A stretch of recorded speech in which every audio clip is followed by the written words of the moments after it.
Good day and welcome back to Coach Crick. Today we are going to be doing a video on hitting over the top and the ways in which we get it right.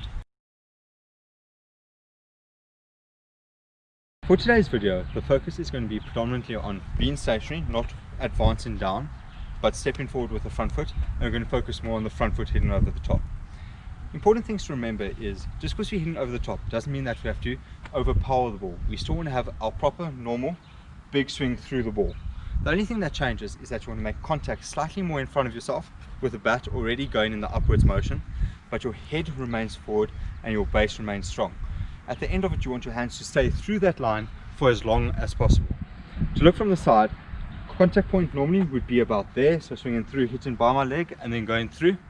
For over the top, all we're going to do is step forward, still strong back leg, head forward, making contact there instead. Then the hands go through all the way to the top. Please do not let your hands change line. This is going to result in you chipping it to cover or dragging it to mid-wicket. For the shot, we want to start off very basic. So we're going to start with some pops into the shot, making sure that the contact is slightly in front. Then we're going to progress to underarms and then overarms.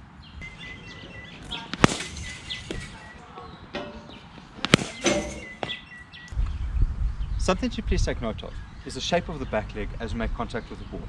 Normally the back leg stays nice and side on in the shot.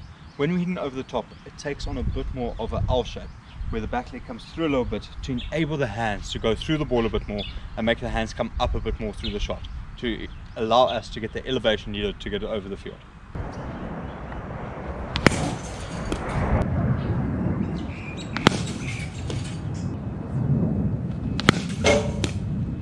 From the side-on position, you can see how the weight transfers through the ball and that the batsman's not leaning back in the shot.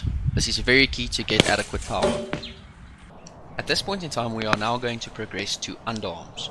With underarms, please make sure that the throws are consistent so that you can get adequate training.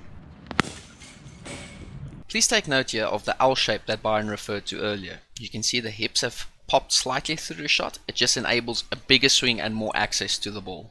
Also, you will notice through these underarms that if the ball's slightly shorter, it's difficult to keep your base, and thus you need to push your momentum into the shot to make sure you make proper contact.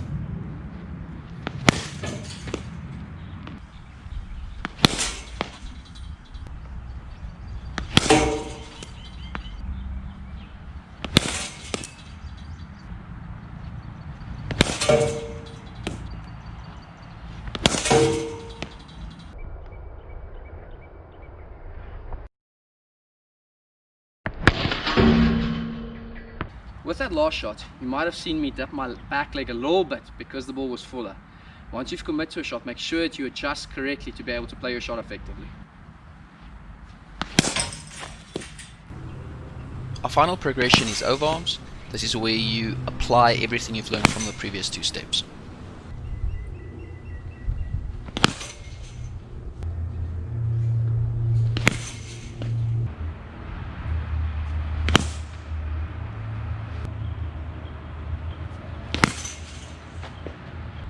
Thank you for watching the video. A couple of key things to remember is that you want your head moving forward and still at the point of contact. You want to have a nice, big, fluid swing through the ball. And remember, once you have committed, you need to back yourself all the way, making sure that you don't pull out of the shot and working your hands towards the line where you want to hit the ball.